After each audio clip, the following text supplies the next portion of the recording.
In my design, I have a card. I've created an illustration of a flower and I've added it on a background of what looks like a blue sky. I'd like to now start adding text to my card that kind of represents what I feel about the day or whatever's going on. So I'm going to say happy day, something like that.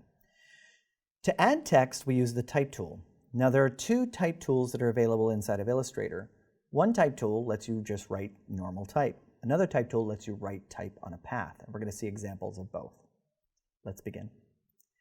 When I click on the type tool, I'm going to grab the type tool that's available to me, and I'm going to click to add text. Now the good thing about this is it adds what's known as placeholder text called lorem ipsum. Lorem ipsum is just gibberish. People think it's Latin, but it's not. It's just placeholder text. But it is now synonymous with the fact that lorem ipsum is text that's just there as a placeholder. The good thing about Illustrator is if I click the selection tool and I select the text box itself, I can resize the text by holding the Shift key and keep the perfect proportions, and the text itself will resize instantly.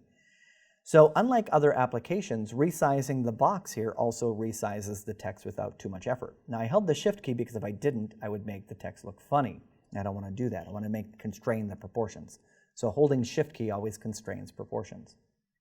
Now that I've got the text box selected, I want to work with that text. In my character panel here at the top, because I have the type tool selected, I do have the character option to choose from, and Myriad Pro is the default for this particular application. If I grab the drop down, I can now go in and pick the font family that I want to work with. Now I tend to stick with sans serif fonts. Sans serif fonts don't have any flourishes and they're easy to read because they don't have any clutter. Serif fonts are more formal fonts, but they have flourishes on them and it's a little harder to read. You can see in the list which ones are sans serif and serif because if they're clean and easy to read, they tend to be sans serif.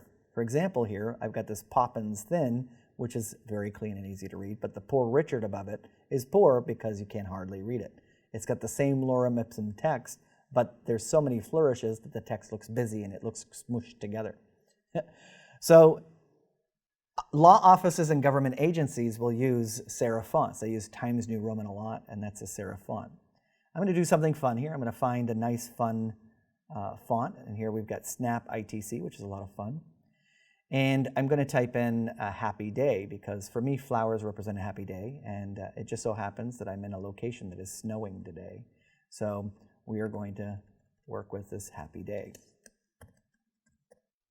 And I'm going to create another text box and then type in day. So I'm adding two separate text boxes, and there's a reason for that because I want to be able to manipulate the content independent of each other. I don't want them to be the same. So this way I can offset them in whatever way I would like and make it feel neat. Because if I just hit enter, the word day would appear here on the left in the same place and just letting me put it wherever I'd like. As a matter of fact, within our tools for our type, we have the ability to change the position of each individual character of text. For example, if I click and hold the type tool, I can go down to what's known as a touch type. Now I mentioned there were only two type tools and I forgot about touch type until now. Touch type is something new that was added where if you select a character, you can actually manipulate the character independent of the other characters in that same grouping. So here I'm actually changing their position independent of each other, and I can also rotate them if I want to. So I could rotate these elements here, make them feel like they're playing and having a lot of fun. So touch type, really useful for independently controlling how the text is going to be maneuvered and manipulated. I don't want any of that, but I just wanted to show you that was a feature that's available. We're going to take a look at type on a path in a moment. So I've got the words happy day, and I can apply a different color. Black is a little too dreary for me, so I'm going to find a color. I'm thinking maybe something in the yellow area, but it's a little too bright. Tone it down. And then for this guy, we'll go with maybe, we're on a blue background, so we'll go with an orange. And I'll go more in this direction. I can grab the sliders and tone down the orange a little bit to something I like better. There. So we've talked about color in a previous lesson, but there you go. Happy day represents that it's a happy color, and I've got happy fields. All right. The other kind of type tool we can use is called the Type on a Path tool. Now, when I click and hold the Type tool, you'll see that I've got the Type tool, and then the third one down is Type on a Path. Now, the Type on a Path would allow me to select a path that I want to work with. I don't have a path drawn yet, but for example, the flower shape here is a path, and I could click on that and have text go around it. So now that path of the flower has become a path for my text, and the flower color actually disappears. What I'd prefer is probably a circular shape around that flower. So I'm going to draw a circle around that flower, and I'm going to start in the center. To do that, I'm going to intersect with the center of this shape. I'm going to hold the Alt key and drag outward. And what that's going to do is it's going to draw a circle. Now I'm going to hold the Shift key to do perfect proportions. So here I've got a circle around the flower.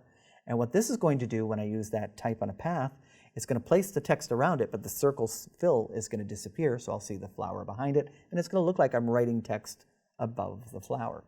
So I'm going to grab that Type on a Path again, and then I'm going to click on the path. When it says path, that means I'm intersecting with that. If I try to click somewhere that doesn't have a path, it will let me know that I'm not on a path and I can't do it. So if it says the word path, when you click, it will type the text going around. Now, what I'd like to say here is, maybe I'd like to have, since we're working with flowers, I'll say, Bob Ross used to say happy trees. I'm going to say happy flowers. So I'll just write in happy flowers. As I work with the text, I can increase the size to make it so it's more legible. And just like we've seen before, I can go to the character panel here on the control panel, and I can increase the size. But the text is on the outside of this circle, and the fact that it's on the outside of the circle, it makes it look like a sad face, because it's got the sad kind of face looking there. What I'd like to do is move it to the inside of the circle, and to do that, I'm going to grab my Direct Selection tool. With the Type on a Path tool, you can see that there's a line down here that is opposite of the two lines up here, and if I zoom in even further here, you'll see them a little better. These lines represent the beginning and the end of the text.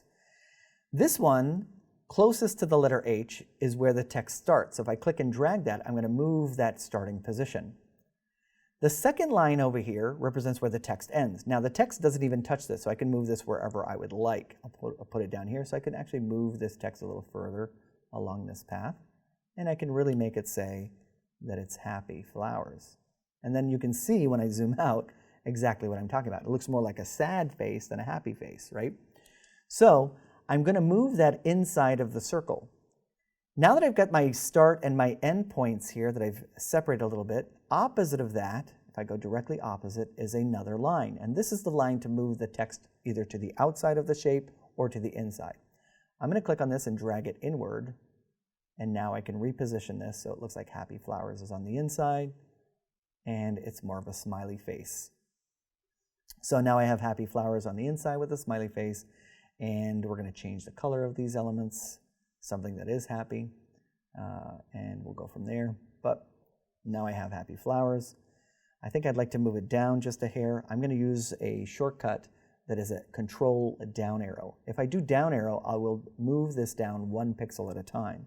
But if I do Control down arrow, I will move it 10 pixels at a time, and that will give me a much faster control.